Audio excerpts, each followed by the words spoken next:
कौन। अच्छा, महबूबा मुफ्ती जी बनेंगे चीफ मिनिस्टर दोबारा, आपको क्या लगता है? वो मैंने बददुआ दी थी उसको बेचारे वही को। पूछ रहा। अब मिली, सिट पे इंक्वायरी बैठी है, फिर सिट पे इंक्वायरी क्यों बैठी? मैं जूते मारता हूँ उस इंसान को, और मेरा पास चले तो मैं फांसी लटका दूं। और सिट बैठी हुई है, मेरी बहन सिट बैठी हुई है कल। ध्यान रखना, सिट में कौन कौन फंसता है, सीबीआई में वो क्या क्या आता है, वो पता लग जाएगा कि ये केस बनाया गया है, फैक्टिशियस है, सच्चाई है, क्या है। जिंदाबाद। सब जिंदाबाद ही हैं, जितने पत्रकार हैं सब जिंदाबाद, और जो नेता पत्रकार वही जिंदाबाद हैं जो पत्रकार सच्चाई सामने रखे। हिंदू चीफ मिनिस्टर होना चाहिए। नहीं, प्लीज नहीं, ओए कल तो सुना नहीं आपने इनके मेयर साहब ने क्या कहा? कल तो मुकर गए। कल तो उन्होंने कहा कि हिंदू भी हो सकता है, मुसलमान भी हो सकता है, कि आइडेंटिटी को खतरा है। यस, जो बाहरी राज्यों से जिस तादाद में लोग आ रहे हैं। नमस्कार, जम्मू संवाद में आपका स्वागत है। हमारे साथ डोगरा स्वाभिमान के संस्थापक और पूर्व मंत्री चौधरी लाल सिंह जी हैं। इनसे हम बात करेंगे कि जो राजनीतिक घटनाक्रम जम्मू में देखने को मिल रहा है, एक पार्टी के नेता दूसरी पार्टी में जा रहे हैं। एक कह रहा है कि 370 को बहाल किया जाए, दूसरा कह रहा है कि ये अब मुमकिन नहीं है। तो वहीं कारगिल, और अगर हम लेह की बात करें या पूरे लद्दाख की बात करें, तो वो एकजुट होकर 6th शेड्यूल के लिए लड़ाई लड़ रहे हैं। और यहाँ पर भी कई मर्तबा चौधरी लाल सिंह जी कह चुके हैं कि हमारे जो हकूक़ हैं और हमारी पहचान जो है वो एक साजिश के तहत मिटाई जा रही है और हमें एकजुट होना पड़ेगा। चौधरी लाल सिंह जी, स्वागत है आपका। धन्यवाद। आपने जो बातें आज से 2 साल पहले कही थी, वो बातें अब मुझे लगता है सच में साबित हो रही है, क्योंकि लद्दाख की अगर एग्जाम्पल दे तो वो लोग यूनाइट हो गए हैं। वो कह रहे हैं कि हमारी पहचान, हमारा कल्चर, हमारी लैंग्वेज, हमारी सिक्योरिटी जो है वो प्रायोरिटी पे रखी जाए, और आज बंद भी किया है उन्होंने। लद्दाख के लोग बहुत अच्छा कर रहे हैं और यही करना चाहिए। मैंने जम्मू कश्मीर की जो प्रॉब्लम खड़ी है ना, मैंने इसके लिए 2004-05 में कहा था कि 3 स्टेट बनाओ। इन्होंने बाइफर्केशन की, और बीजेपी ट्राइफर्केशन कहती थी, और उनकी करतूत तो सामने आ गई कि उन्होंने बाइफर्केट किया और एक झूठी बना दिया। कैसे का नहीं छोड़ा लद्दाख वालों को। लद्दाख वालों को अलग तो किया, लेकिन छोड़ा किसी जगह का नहीं। आज वो एमएलए नहीं बन सकते। आज सिर्फ एक मेंबर पार्लियामेंट होगा, बाकी हिल काउंसिल ही काम करेगी और काउंसलर होंगे। और झूठी में नुकसान बहुत है, फ़ायदा कम है। और सीधा इन्वॉल्वमेंट, जो इंडिपेंडेंस है, जिसे एक फ्रीडम कहते हैं, फ्रीडम ऑफ स्पीच कहते हैं, राइट टू इक्वलिटी कहते हैं, वो देश में ख़त्म हो जाती है जब केंद्र शासित बनाते हो। केंद्र शासित में सारी ही इन्वॉल्वमेंट, सारा ही कारोबार केंद्र देखता है, और वो अपने इंडिपेंडेंट तरीके से बात नहीं कर सकते। कह सकते हैं, उनकी मर्जी है एलजी साहब की, वो सुने, करें ना करें, उनकी मर्जी है। उनको बनाएं, उनको उठाएं, उनको बर्बाद करें, मर्जी पे डिपेंड हो जाते हैं। इसलिए लद्दाख वालों को पहले उन्होंने अपनी ऑटोनॉमी स्ट्रांग करने की कोशिश की थी। जैसे उसकी काउंसिल्स बनी, हिल काउंसिल, इसे ऑटोनॉमी काउंसिल कहा जा सकता है। अलग अलग उन्होंने अपने उस तरीके से काम करने की कोशिश करी, कामयाब हुए। फिर उन्होंने कहा कि हमें यूटी आ जाओ, हैं। जब यूटी मिली, अब उनको समझ आएगी यूटी में हमें क्या क्या चीज़ें हमसे चलेगी। अब वो उस पर, क्योंकि वो ठीक है, उनका ट्रैक ठीक चल रहा है। लेकिन पहले वो डिवाइड थे, कारगिल लेह दोनों डिवाइड थे, और डिवाइड होने के कारण लद्दाख तो टोटल रीजन है, लेह और कारगिल 2 ज़िले हैं लद्दाख के, उस प्रोविंस के। एक्चुअल में लद्दाख और लेह और कारगिल दोनों को लड़ाया गया बहुत अच्छा। लेकिन एक बात माननी पड़ेगी बौद्ध वालों की कि उन्होंने कारगिल वालों के साथ लड़ाई नहीं की, ये नेशनल कॉन्फ्रेंस की लड़ाई थी। मैं आज आपको क्लियर बताऊं, क्योंकि मैं 97-8 में इसका मेंबर था बागवानी का, तो हॉर्टिकल्चर का। तो उसमें पहली बार कमेटी बनी थी, उसका मैं भी एक मेंबर था। तो उस कमेटी में जब हम कारगिल पहुंचे, तो कारगिल इन्होंने नेशनल कॉन्फ्रेंस लोगों ने कारगिल वालों को, लोगों को दूसरे टीके, मजहबी टीके लगाना शुरू कर दिए, और मुझे अच्छा नहीं लगा। और मैंने वहाँ रिजेक्ट, थोड़ी सी बात भी करी। मैंने कहा ये आप अच्छा नहीं कर रहे, दिस इज़ रॉन्ग, आप उनके खिलाफ बात कर रहे हो। और दूसरा नंबर आपने देखा कि लद्दाख में इन्होंने हार्टिकल्चर के लिए वो पौधे तो दिए, हार्टिकल्चर डेवलप करने की बात को करी, लेकिन हार्टिकल्चर का सेब जो लद्दाख का है उसके लिए बैरियर लगा दिया। ये आपके नाले में दूं, बिल्कुल एक बैरियर लगाया। अब वो हाँ, सेब जो है वो बैरियर क्यों तक जा रहा है। बैरियर इसलिए लगाया कि कहा कि आपका सेब अगर इस रास्ते से निकला तो आप हमारे सेब को बीमारी हो जाएगी। और डिस्करेजमेंट थी, वो जहाज से लेके जाएंगे, इतना खर्चीला सेब कौन खरीदेगा। वो मैंने उस दिन ऑब्जेक्ट भी किया था दैट टाइम, मैं हमेशा देखता रहा। तो मेरा कहने का मकसद है कि लद्दाख के 6 शेड्यूल की बात करते हैं, जरूरी है, इम्पोर्टेंट है, और गवर्नमेंट ऑफ इंडिया को मानना पड़ेगा। और ये नहीं मानते हैं तो ये मसला और संगीन होता जाएगा, दुखदाई होता जाएगा। यही चीज तो आप जम्मू के लिए कर रहे हैं। तो हाँ, मेरा सिर्फ कहने का मकसद है कि हर बंदे की, हर इलाके की अपनी एक पहचान है। हमारे 3 रीजन थे, महाराज साहब ने उस जमाने में तीनों को जोड़ा हुआ था, लेकिन जब 47 के बाद महाराजा निकाल दिए गए और सोच निकाल दी गई, तो तीनों खित्तों में एक ऐसा खित्ता डोमिनेट कर गया 2 खित्तों को कि 2 खित्ते हताहत हो गए। उसके कारण ये सारा कुछ हुआ है। लद्दाख अलग, ये अलग, ये स्टेट नहीं ब्रेक हो सकती थी। ब्रेक होने का असली कारण है कि जो रिक्वायरमेंट, जो फ़ायदा, जो डेवलपमेंट, जो तरक्की, इकोनॉमिकल, सोशल, पॉलिटिकल, हर लिहाज से सट कराएगी जम्मू और लद्दाख। और जैसे उन्होंने अपना लद्दाख बंद किया है, जम्मू के लोगों को जम्मू बंद करना ही पड़ेगा, करना ही पड़ेगा। लद्दाख वाले समझ गए और जम्मू वाले अभी भी इलेक्शन जिताया, वो सारे के सारे इनके खिलाफ हो गए। मुझे तब है जो मेंबर पार्लियामेंट एनसी उसमें बीजेपी की बात करता, आए करके दिखाए, उन्होंने बनाया हुआ है। आए वो भी यही बात कर रहा है कि नहीं भाई, हमें 6 शेड्यूल में शामिल करो, हमारी आइडेंटिटी बरकरार रहे, सेफ रहे, सेव लद्दाख बचे। ये बड़ी अच्छी बात है, बहुत बढ़िया अच्छी बात है कि लद्दाख की अपनी पहचान, आइडेंटिटी बचनी चाहिए। आपको इसी तरीके से अगर आप जम्मू में नहीं करोगे, सेम उस पर नहीं चलोगे, हम तो स्टेट मांगते हैं, हमारा इतना बड़ा एरिया है, कई रियासतों से बहुत बड़ा एरिया है। आपको लगता है कि जम्मू को अलग राज्य बना दिया जाए? बिल्कुल अलग राज्य। और मैं कहता हूं तीनों को क्यों नहीं अलग अलग राज्य बनाया गया? क्यों बनाते हो आप लोग को इनको यूटी? भाई हमारे जहाँ के बच्चे KPS किया हुआ, जो पब्लिक सर्विस कमीशन में पास हुए, उन बच्चों को आज जो SP लगने थे, SSP लगने थे ज़िलों में, वो इतने क्यों नहीं लग रहे? DC लगने थे, इतने क्यों नहीं लग रहे? और इम्पॉर्टेंट पोस्ट्स पे क्यों नहीं बिठाया जा रहा?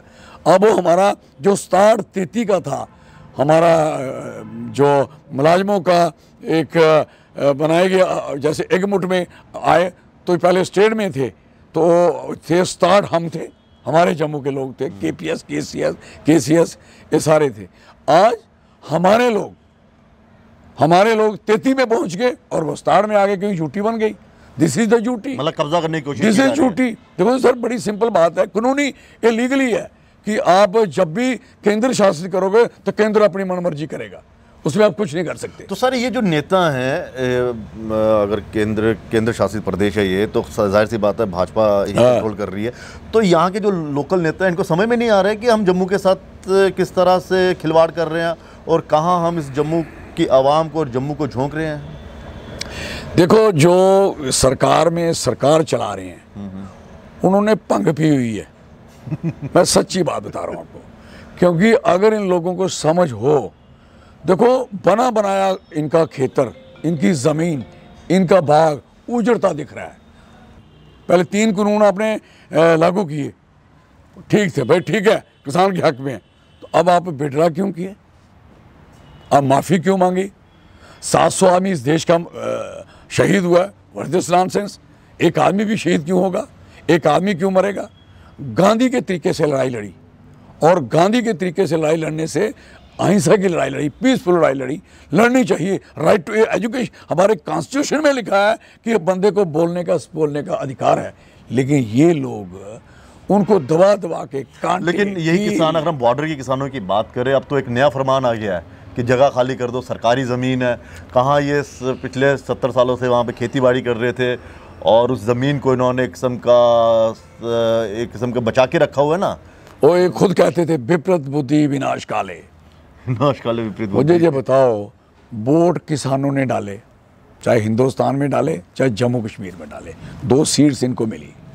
जो वोट डाले और इनके डीडीसी भी बनाए, इनके डीडी भी बनाए, इनके सरपंच भी बनाए, इनके पंच, इनको ज़मीन से लेके आसमान तक सारे ओहदे, सारे ओहदे इनके दे दिए। कह रहे आपने कब्जे किए, खाली कर दो। आपके कब्जे किए इन्होंने, आपके घर के कब्जे किए। बिफोर 47 से पहले लोग यहाँ बैठे हुए हैं, 47 से पहले, 80 साल पुराने, 90 साल पुराने आप कब्जे मानते हो क्या?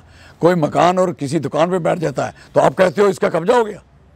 और जब प्राइवेट ज़मीन पे, जब कतर तक जिन्होंने ज़मीन चलाई तो आपने कहा कि अब इनका कब्जा हो गया, इनको लीगली मालिक बनाया जाए। कतर में नहीं बने, आप कहिए कि वो ज़मीन छुड़ानी है, छुड़ाओगे?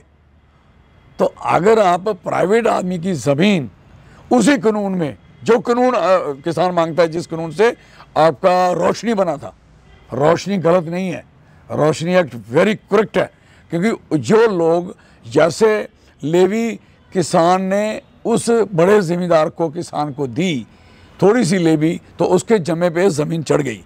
इस तरीके से यही ज़मीन, उसी शक्ल की ज़मीन किसान के पास, वही ज़मीन उसी खेत में, उसके पास ही उसने यही सरकारी ज़मीन भी चलाई और प्राइवेट भी चलाई।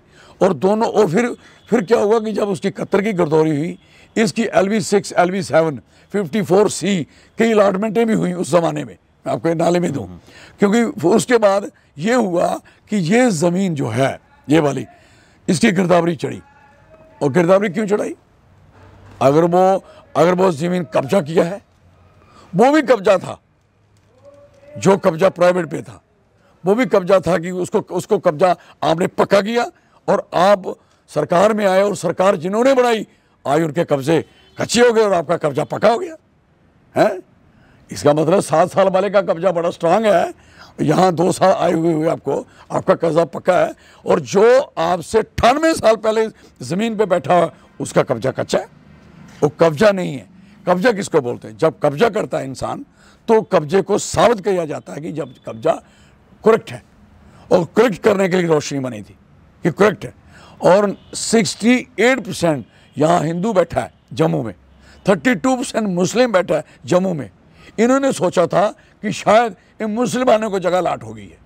जब बारी आई, अब आरसपुरा, बेशना, सुचेतगढ़, आपका हीरानगर, आपका बंदौर, आपका मणीन, आपका हीरानगर, आपका बसोली, बनी, बिलावर, भद्रवा, किश्तवाड़, डोडा, जम्मू, आप इस चलिए पुंछ, राजौरी, बफियाज, बालाकोट, सारे लोगों को इन्होंने नोटिस दे दिए।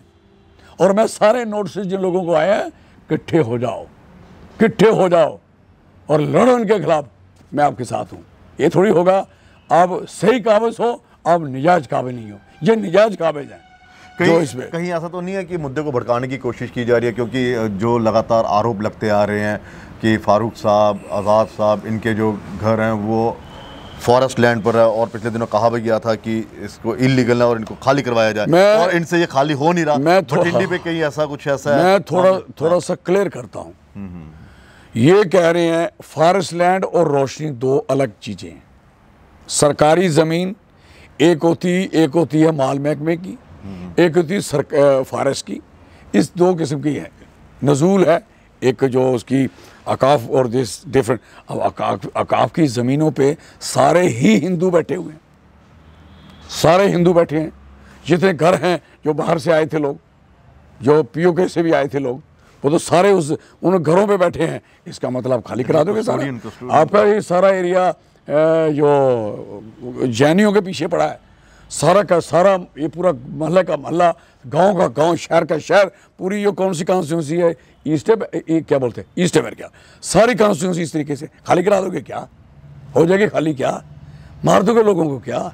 आप लोगों के बसाने की बात करो, लोगों को उजाड़ने की बात मत करो, लोगों को खुश करो, ना कि दुखी करो।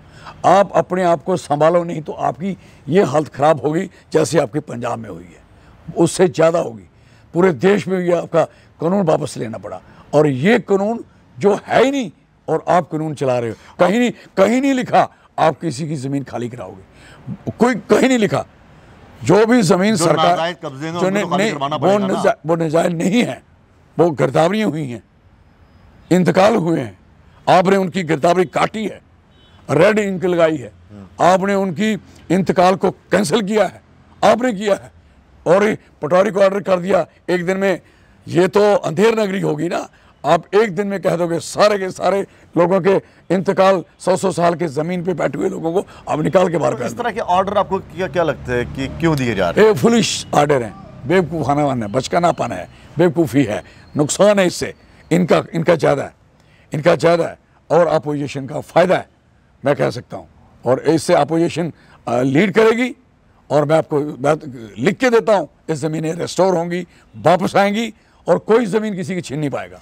नहीं, ये तो इसलिए कर रहे हैं ना कि हम इस तरह की फैसले लाएंगे, और 50+ भी तो हासिल करना है। अब देख लो आरएसपुर में 50+ होगा, बिश्नाह में होगा, बनी बसोली कठुआ में होगा, है कि यहाँ इधर सोनकोट में होगा, मेंढर में होगा क्या? ये तो आप बताइए। नहीं, आप बताइए ना, आपकी ज़मीन छीन लें, आपके सब कुछ छीन लें, फिर आप मुझे वोट डालोगे क्या? कहोगे पुत्र मौका आन दे तो वोट तो तुझे मैं डालूंगा। वो तो ये दिखेगा चांस दे। आप तो चाहते इलेक्शन हो, पीपल वांट इलेक्शन, कि किसी तरीके से करवा रहे हैं। चाहे झूठ क्या लग रहा है? रिपोर्ट तो कह रहे हैं कि लगभग तैयार हो चुकी है, 20 तारीख को सांसदों के साथ। मुझे बताओ जो रिपोर्ट बनी, ऑल पॉलिटिकल पार्टी से कोई डिस्कशन नहीं, और रिपोर्ट जो बनेगी या बनाई जा रही है, कोई भी चेयरमैन बताए जो इसका डिलिमिटेशन कमीशन का, पहले मैडम जी थी, अब नहीं आया। एक भी आदमी पाडर गया, पाडर एक तहसील है, एक भी आदमी बसोली गया, एक भी आदमी बने गया, एक भी आदमी सुरनकोट, सुंदर बनी इनके का गया, और पीछे चले हैं। मैं मेरी सुनो बात, जब ये सारे इलाकों में आप विजिट नहीं किया, आपको कैसे ज्ञान हो गया कि किसकी डिमांड क्या है, इलाका कैसा है, किसे कैसे जोड़ा जा सकता है? फिर दूसरा नंबर, आपको रिस्ट्रिक्ट किया गया है कि 7 सीटों से ऊपर नहीं जाओगे। तो अगर आपकी बढ़ती हैं 20, आप 7 क्यों बढ़ाओगे? बढ़ती हैं 2, आप 7 क्यों बढ़ाओगे? पहले तो रिस्ट्रिक्शन ही गलत है। उसके बाद जब आप 21 में कर रहे हो, तो 21 की सेंसस पे क्यों नहीं कर रहे? आप 11 की सेंसस पे क्यों कर रहे हो? गुमराह। इसलिए अगर आप कहते थे डिलिमिटेशन, अगर आपका नारा था तो इसलिए था कि आप कहते थे कि डिलिमिटेशन करो ताकि जो जम्मू की पॉपुलेशन, जम्मू का एरिया वो डिफाइन हो जाए, उसकी सीट्स बढ़ें। आप मुझे बताओ, जब आपने उनकी 11 पे, उन्हीं के बनाए 11 सेंसस पे करवा रहे हो, तो आप किसके लिए बना रहे हो? जम्मू के लिए बना रहे हो क्या? Not at all. ये किसी के लिए नहीं बना रहे। 90 सीटें करनी है, 83 हैं, 90 करनी है। 90 क्यों करनी? किसी ने कोई मंत्र मारा हुआ है, किसी ने कोई खुदाई आर्डर आया हुआ है कि आप 90 सीट्स करेंगे? आप 200 क्यों नहीं करोगे? 150 क्यों नहीं करोगे? What the problem you have? आप देखिए कि एक छोटे एरियाज जो है, आप असम की 5 कॉन्स्टिट्यूंसियाँ बनी, 5 कॉन्स्टिट्यूंसी, 5 स्टेट बनी, और सारी की सारी स्टेट में कितनी सीटें उन्होंने बढ़ाई। उस आधार पे आप जम्मू कश्मीर में, क्योंकि पहाड़ी एरिया है, सेम एरिया, वो भी हिमालयन एरिया, नॉर्थ ईस्ट पूरा एरिया हिमालय का जुड़ा हुआ है। 371 में है, 370 हम पे थी, आपने उनकी 371 खत्म करके दिखाओ, पाँव रख के दिखाओ। 7 स्टेट मैं कहता एक बार करके दिखाओ, मानूँ तो आप उनकी नहीं हटाते, इनकी 370 हटाते हो। वो 371 यहाँ क्यों नहीं? आप अगर 17 औखी लगती थी तो कतर कर देनी थी। लेकिन कतर में जो असम, जो भी उन्होंने लिखा है, असम में कोई भी कानून चलेगा तो असम के रिलीज तरीके से चलेगा। क्या था इधर कोई डोगरा के रिलीज पे चल रहा था, या कश्मीरी रिलीज पे चल रहा था, या लद्दाखी रिलीज पे चल रहा था? Not at all. इसलिए हमारा तो उससे भी कम था। ये डेफिनेट था कि हमारी ज़मीन कोई नहीं खरीद सकता, हमारे यहाँ आइडेंटिटी में कोई इंटरफेयर नहीं कर सकता। ये तो बिफोर 47 महाराजा हरि सिंह साहब ने स्टेट सेफ्टी इसीलिए बनाया था कि जब बड़े बड़े लोग बाहर से कहते हैं कि 370 जो था, ये वो एक सिंबल था वहाँ पे कि हमें हिंदुस्तान के साथ नहीं जोड़ता, और दूसरा ये कि जो उसकी डिमांड करेगा वो गद्दार, पाकिस्तान, अलगाववादी। सुनो मेरी बात, अमेरिका की सारी स्टेट्स झंडा अलग है, कॉन्स्टिट्यूशन अलग है, but they are American. Jammu में झंडा अलग और कॉन्स्टिट्यूशन अलग, लेकिन वी आर इंडियन। कहाँ लिखा है वी आर नॉट इंडियन? हमारी लाखों लाखों लोग फौज में बॉर्डरों पे खड़े हैं, हमारे डोगरास, हमारे जम्मू के लोग। हम वी आर नॉट इंडियन। लेकिन अब तो वो आने के चांसेस नहीं है ना। वो कह रहे हैं अब जो इसको लाएगा वो गद्दार होगा, वो इस तरह से जो बातें की जा रही हैं। वो 370 पाकिस्तान के कॉन्स्टिट्यूशन में लिखा है, आईने पाकिस्तान लिखा है, जो आईने हिंद पे लिखा है? बताएं, अगर 370 आईने हिंद पे कॉन्स्टिट्यूशन ऑफ इंडिया पे लिखा है तो फिर कॉन्स्टिट्यूशन गद्दार है क्या? फिर गद्दार तो ये भी हुए ना, कभी जम्मू के नेताओं ने कभी प्रोटेस्ट किया नहीं है। ये जितने बीजेपी के नेता हैं ये प्रोटेस्ट कभी इन्होंने प्रोटेस्ट नहीं किया ना 370 को लेकर, मुझे नहीं लगता है। और ना ही हम लोगों ने कभी 370 के खिलाफ प्रोटेस्ट किया था। हमने जब भी, आप तो हमारे गवाह होंगे, कभी भी होगा तो नहीं, मुझे आपको याद है कभी भारतीय जनता पार्टी ने, कभी भारतीय जनता पार्टी ने, मैं जम्मू कश्मीर की भारतीय जनता पार्टी की बात कभी नहीं किया, 370 के खिलाफ कभी नहीं किया ना। नहीं। इसका मतलब वो डिलिमिटेशन की बात करते थे कि जब तक वो 370 था ये भी गद्दार ही थे। फिर अगर आज ये अगर कोई कह रहा है एक्चुअली 370 में रहना गद्दार नहीं है, ना बोलना गद्दार नहीं है। जो कॉन्स्टिट्यूशन ऑफ इंडिया का एक नंबर है, सीरियल नंबर है, 69 के बाद 70 है, 70 के बाद 71 है। ये कॉन्स्टिट्यूशन आप खोलोगे 69, 70, 71 ऐसे है सारा। तो ये कॉन्स्टिट्यूशन में लिखा है कि स्टेट को, यूटी को कैसे कैसे रखना है, और किसी को फैसिलिटेट करना है तो कैसे करना है। जो पिछड़े इलाके हैं और कुछ इलाके ऐसे हैं जो हिमालयन हैं, और हिमालय को कैसे सेव किया जाएगा? हिमालय सेव तब होगा जब वहाँ की पॉपुलेशन ज़्यादा नहीं होगी, वहाँ पे प्लांटेशन को ज़्यादा डैमेज नहीं होगा, वहाँ के जंगल डैमेज नहीं किए जाएंगे, वहाँ के झरने, पहाड़, चश्मे बर्बाद नहीं किए जाएंगे। वो तभी हो पाएंगे जब उस इलाके में कोई कानूनी रिस्ट्रिक्शन होगी। वो थी 370 और उधर है 371, और एक इसमें है हिमाचल ने है 119। तो मुझे बताओ, ये सारे लोग गद्दारों के इलाके हैं हिमालय के, पानी सारा हिमालय का पी रहे हो आप, पूरा देश। आप देखिए कि गली कुछ यहाँ बड़ी बड़ी, यहाँ पे आप देखिए, यहाँ से आपने कठुआ में भी देखा होगा, यहाँ फिर आप छन्नी हिम्मत की तरफ जाओ, यहाँ रिहाड़ी, यहाँ इस तरफ देखो, बाहरी राज्य। ठीक है, आना कोई गलत नहीं है, लेकिन उन्होंने जो कब्जा कर लिया हुआ है हमारे रोजगार पर, छोटे छोटे रोजगारों पर। और अब आपने सही कहा कि जहाँ पर पॉपुलेशन, ये एरिया कम है, पॉपुलेशन जब ज़्यादा हो जाती है तो रिसोर्सेज वार्मिंग होती है, वार्मिंग होती है, गर्मी होती है, हीट होती है। तो ये इतने लोग यहाँ पर आ रहे हैं, तो हमारे जम्मू के लोगों को किस तरह से हक मिलेगा? जम्मू कश्मीर में लास्ट ये है कि हमारी आइडेंटिटी को एक जो जत पहुँच रही है वो ना पहुँचे। हमारी जो ब्यूटी है, खूबसूरती है, आप देखोगे जम्मू कश्मीर के लोग सुंदर क्यों हैं, स्मार्ट क्यों हैं? This is a cause of not parents, this is a cause of climate. और जब क्लाइमेट चेंज होगी ये भी चेंज होंगे, इनकी शक्ल भी चेंज होगी, और जब दूसरे लोग बसेंगे तो इनकी बोली बाणी भी चेंज होगी। इनका वैसे भी इनकी मत कश्मीरी लीडरों ने मारी हुई थी कि डोगरी भूल ही गए थे, हिंदी बोलना शुरू हो गए थे, बच्चे मत मार गई थी। तो अब जो मत मारी हुई है, अब वो चक्कर पहले उन्होंने चढ़ाया था जो पीछे से लगा के, अब इन्होंने आगे से लगा दिया है। अब दोनों तरफ से डोगरा घूम रहा है, इसलिए डोगराओं को इस समय जल्दी वो चक्कर रोक के खड़ा हो जाना चाहिए। आपको लगता है कि आइडेंटिटी को खतरा है? यस। जो बाहरी राज्यों से जिस तादाद में लोग आ रहे हैं, बहुत खतरा है, बहुत खतरा है। और यही खतरे के कारण तो लद्दाख बंद है। अब तो हमारा यही खतरे के कारण लद्दाख बंद है। अब जम्मू भी बंद होगा, कश्मीर तो वैसे बंद है, वो तो वैसे ऑटोमेटिक बंद है। वहाँ मिलिटेंसी, उग्रवाद, दिस एंड दैट चलता रहता है। जहाँ तो इन्फेक्शन है, अगर आज स्टेट बना दो जहाँ जम्मू में इन्फेक्शन भी खत्म हो जाएगा। कश्मीरी नेता यहाँ पर बहुत है, आजकल डोगरी भी बोल रहे हैं, केसरिया पगड़ी भी पहन रहे हैं, और कह रहे हैं कि अब हमारा रेजोल्यूशन जो होगा वो भी डोगरी में होगा, मैनिफेस्टो होगा उसको भी हम डोगरी में हम करेंगे। डॉक्टर फारूक अब्दुल्ला साहब बड़ा ज़बरदस्त इस समय देखो और कह रहे हैं कि एक रखना हमें सब। मुझे बताओ, फारूक साहब को ये समझ है कि ये कैसे टूटा है, और ये भी समझ है कि गलती कहाँ हुई है, और गलती उन्होंने खुद की है, उनकी पार्टी, उनके लोगों ने, और उनकी कश्मीर के प्रेशर से, कश्मीर को खुश करने के लिए खुश वो हुए नहीं। आपने जम्मू भी नाराज़ कर दिया, आपने लद्दाख भी नाराज़ कर दिया। आपने डेवलपमेंट इतनी खाई यहाँ की, वहाँ की भी वो आपके खाते में ना चढ़ी।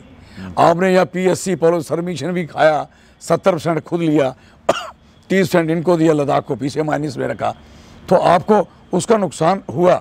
आज आप लद्दाख की जब मिसाल देते हो कि लद्दाख ही इकट्ठे हो गए, जम्मू और कश्मीर वाले इकट्ठे हो, क्यों भाई? जम्मू की अलग आइडेंटिटी है, आपकी अलग आइडेंटिटी है। यहाँ तो 3 स्टेट बनना जरूरी है। वो भूल जाए यहाँ बात कि वो राजों वाला जमाना तो है नहीं, तलवार पे चलेगा आदमी, जीता जीता जीता जाएगा, फिर हारता हारता आएगा। अब ये सिर गिरने की बारी है। इसलिए इस समय सिरों को संभालने की जरूरत है, और आइडेंटिटी अपनी अपनी, आप अपनी कश्मीरियत संभालो, और आपने संभाली हुई है, आपका फिरन भी संभला हुआ है, आपकी बोली भी संभली हुई है, और हमारे लोगों की आपने जो हालत की हुई है कि हमारे लोगों की तो बोली भी खत्म हो गई थी। अभी जय डुग्गर जय डोगरा, ये इसका मतलब होता है फतेह डुग्गर फतेह डोगरा। ये कोई ऐसा कोई धार्मिक नारा नहीं है। तो इसलिए वो आपने जम्मू में लगने नहीं दिया, आज लोग लगा रहे हैं। आज मैंने शुरू किया है तो हर गली कूचे चौक में इस किस्म के नारे लग रहे हैं। तो सब ये जो जम्मू के इतने दौरे कर रहे हैं, PDP भी कर रही है, NCP कर रही है, देखो आपको लगता है कि इन्हें अब एहसास हो गया है कि बिना जम्मू के ये चल नहीं सकते, या फिर इन्हें लगता है कि जम्मू वाले बड़े भोले हैं, मीठी मीठी बातें करेंगे और अपने इसमें पार्लियामेंट? एक्चुअली क्या है, ये जम्मू में जाते कहाँ हैं? पुंछ और चोरी, डोडा किश्तवाड़, एक को बोलते हैं चिनाब खित्ता, एक को बोलते हैं पीर पंजाल, और मुझे बताइए उसको बोलते हैं चिनाब वैली। मुझे बताओ वो वैली है? वैली आपकी है जो 90% प्लेन है, हमारा पहाड़ी इलाका है, राइट? और ये उसको पीर पंजाल बोलते हैं। आप इधर वाले एरियो को आप क्यों छोड़ते हो?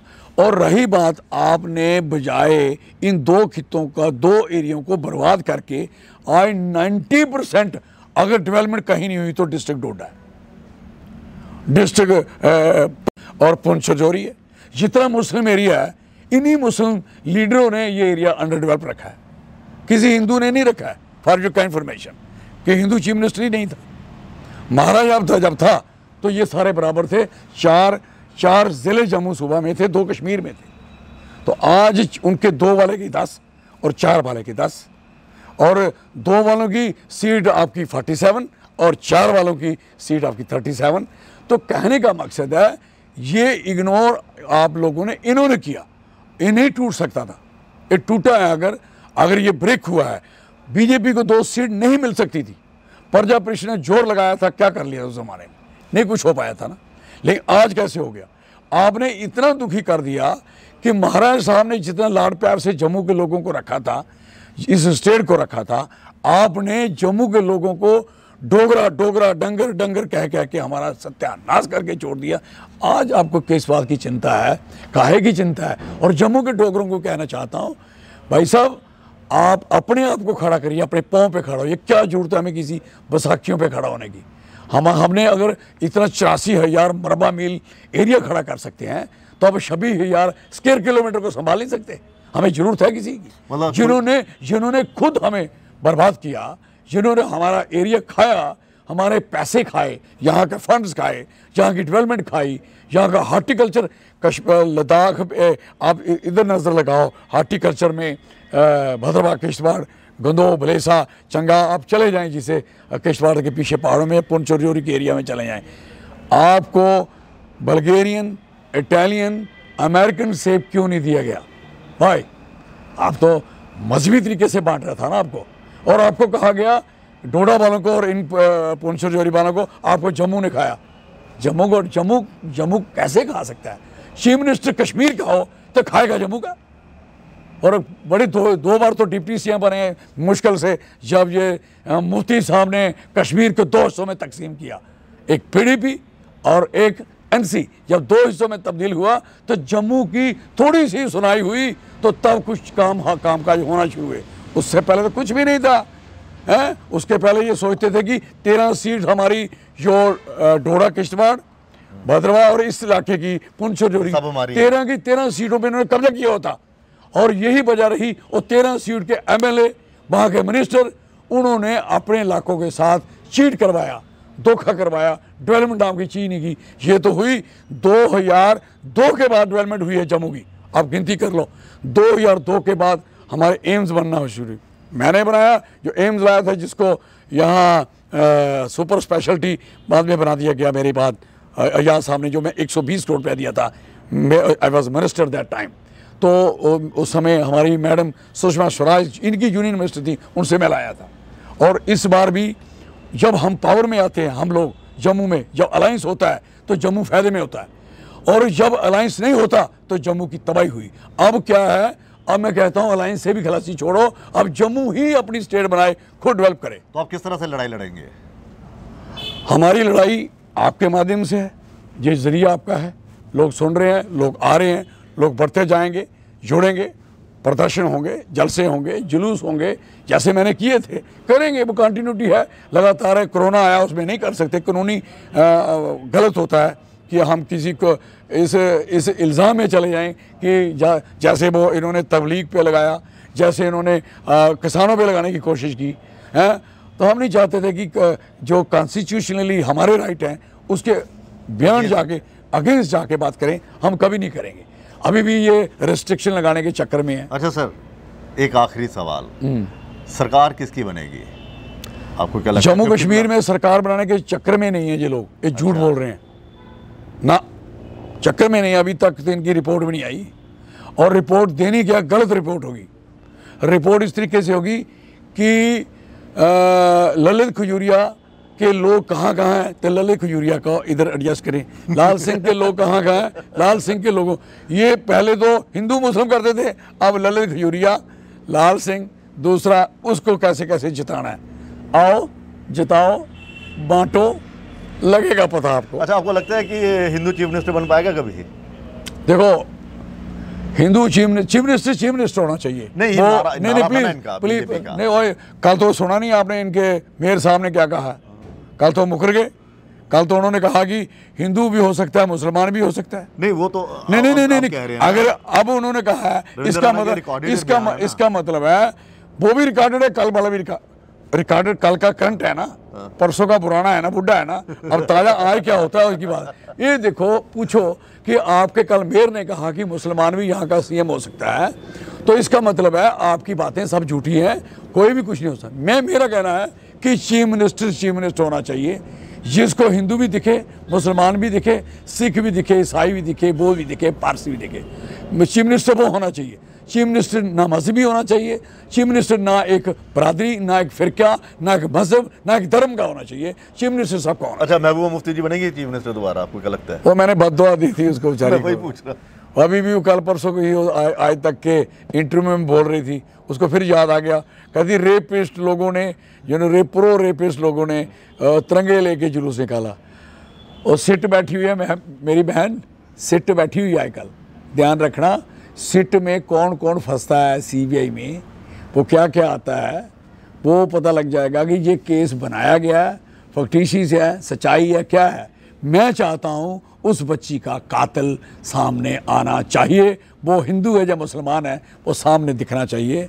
और मैं उस बात के लिए जुलूस नहीं निकाला था कि उस लड़की का जो कोई रेप करेगा या उसको कोई कत्ल करेगा तो लाल सिंह उसकी प्रोटेक्शन करेगा। मैं जूते मारता हूँ उस इंसान को, और मेरा पास चले तो मैं फांसी लटका दूँ जिस बंदे ने इस किस्म का हरकत की है, उस बच्ची को, छोटी सी नन्ही सी बच्ची को इससे लताड़ा मारा है। मैं चाहता हूँ सिंसियर प्योर इंक्वायरी होनी चाहिए। अब मिली सिट पे इंक्वायरी बैठी है, फिर सिट पे इंक्वायरी क्यों बैठी है, ये बात सोचने की है ना।